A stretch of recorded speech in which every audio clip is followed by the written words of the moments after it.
This is super important. There's a couple things you have to do when you do stumble. Okay. If you do have a failure, if you fail in your diet, if you stray, not have a cheat day, but if you fail, the first thing you do is you recover. Okay. How do you recover? So you fell off the horse. All right. You ate that donut. Fine. Don't continue down that road. Work, go and earn my pay. Work, put my boots on and lace them up. All right. Carnivore Soldier coming at you from Austin, Texas. Another early morning recording here. Just going to get my mic set up. This is an off the cuff early morning talk, just a chat over coffee or whatever you're drinking. And today I am drinking coffee again. I'm trying it out. You just got to keep cycling stuff back in and out of your diet to see which things cause inflammation, which things cause arthritis to come back. I'm not sure if coffee did, so I'm trying it again. I did have that throat clearing thing, but then I had it when the coffee went away too, so I wasn't sure if it was just allergies or what. So it's all about becoming the subject matter expert on your body and your mind and your diet. Because your diet, your body, and your mind, while similar to mine, because we're Homo sapiens, are different. And everyone's going to have a different reaction to things. So today we're going to talk about the mind and the body and the diet. And we're talking about learning how to fail with purpose and learning how to dig purpose out of failure. And we're going to talk about how life goes on. Even when you're a carnivore, bad things are going to happen.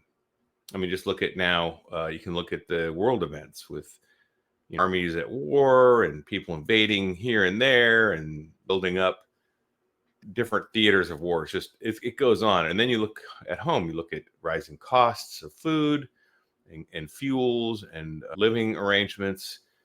Nothing's getting easier. And changing your diet's not going to change any of that. So this will still be here all the time. It has forever, ever since mankind has lived in communities, we've had these kinds of struggles. And even if you don't live in a community, if you're a hermit, you're going to live through struggling through survival. So it's just part of life. And that's something you have to adapt to. So what we talk about failing with a purpose or learning from failures really is becoming resilient. We talked about being resilient. I think in my first or second live stream, I did a resilience pyramid where we talked about the things that build up someone's resilience, because resilience is like Rocky Balboa. You get knocked down, you pop back up. You get knocked down, you pop back up, and you never quit getting back up. But that's part of it. That's half of resilience. Half of resilience is getting knocked down and getting back up. That's the act of being resilient. But the real part that's more important than that is once you get back up, you have to do a root cause analysis. In the Army, we used to call it an AAR, or an after action review. And whenever you have a mission, the mission completes, you do an after action review and you talk about good things and bad things that happen on the mission. Good things that you want to repeat next time. These are things that are very successful that will ensure that next time you go on a mission, you're going to have a successful outcome. Bad things, things that you had control of that were poor choices that led to negative outcomes in a mission, right? That's an AAR. So you need to conduct an AAR, an after action review, when you fail. Failing can be falling off your diet, certainly. Eating a donut or something, that's a failure, right? Because the diet doesn't allow that. I don't like using cheat days because cheat days is planned failure. I never went on an Army mission where we planned a failure. We've had many failures, and there's plenty out there that are going to happen anyway, but don't plan them. If they happen, they happen. Don't build them into your schedule, because you're not going to learn from planned failures. Because part of the analysis is, well, let's see, what led up to my failure? Well, I put it in the calendar. That's the wrong answer. What led up to my failure? Well, I was a little depressed. I didn't get exercise that day, whatever. And a friend came over and I didn't eat breakfast, and they brought donuts to work or whatever to my place, and I ate one because I was hungry and I didn't plan ahead, whatever. That's a failure you can analyze and say, okay, well, next time I will tell my friend that I'm on this diet not to bring donuts over, or I will eat before my friend gets here, whatever. And then I'll be satiated and I will not be hungry or tempted, right? These are kinds of things. But failure can also be, hey, I like this month. Okay, let's talk about yesterday. Yesterday, I did not finish my 8,000 steps. There's an 8,000 step challenge for October that I joined. Yesterday, I did not make my 8,000 steps. That's a failure to me. Now, what can I look at? I can look at, okay, what went on yesterday in my thought process where I didn't think about going out and get my steps because I didn't deliberately do it, right? That's a failure. You can become resilient on anything. It doesn't have to be diet. It doesn't, not just carnivore. It's whatever you plan to do that your day didn't go as planned, or if it did go as planned. Wow, I went to a birthday party. You can do it with success too. And I was not tempted to eat cake. I ate no cake. I just drank water. I saw a post from one of our viewers who said they went to an office function where everyone was eating and they just drank water and they were totally fine. And guess what? No one commented either that they weren't eating. That's really cool. That's an AAR. These are things that went well. So yeah, it's being resilient is really about introspection. It's about reflecting on yourself, on your activity, on how outcomes were created that you liked and didn't like, and how to change them going forward or stay with them if you found a good recipe or good formula for getting that outcome. So the most empowering thing on this diet is that you're in control. You're no longer just along for the ride, right? You have complete control over what goes into your mind and your body. And so the mind's pretty important too. It's not just the body. Yes, if you find yourself being overwhelmed with news, turn the news off. Yeah, I just said that. News is really not the news. It's what people are feeding you. And there are editors making editorial decisions to feed you information. If Twitter's overwhelming, turn Twitter off. If YouTube's overwhelming, turn YouTube off. I'm not going to like that I said that, but it's true. If you're getting too much carnivore stuff and you need to take a break, walk away. Here's an idea. Go outside, try something different, walk in the sun, be with nature for a while, turn off all technology. Do that, especially when you're feeling a little depressed. People are, especially going into this time of the year, right? This is the holiday seasons. Traditionally, people get depressed. Traditionally, people struggle financially, emotionally, mentally.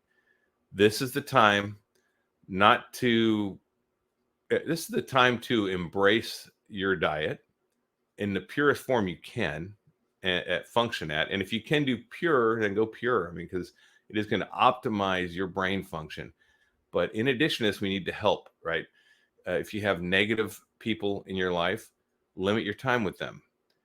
If you have negative friends in your life, consider changing your relationship, setting up healthy boundaries. If you have a bad relationship with TV, turn TV off, walk away, go outside. Same with YouTube, like I said, social media in general.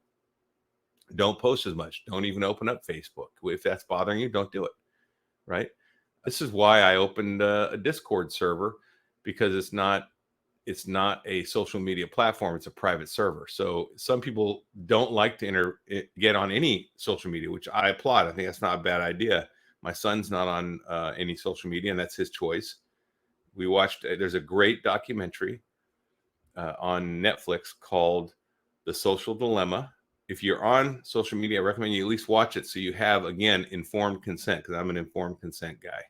And then you'll know what's going on through all your social media channels. Now, I have it because I have to for YouTube, and also it's the only way I can keep in touch with my parents, or my dad. My mom's gone.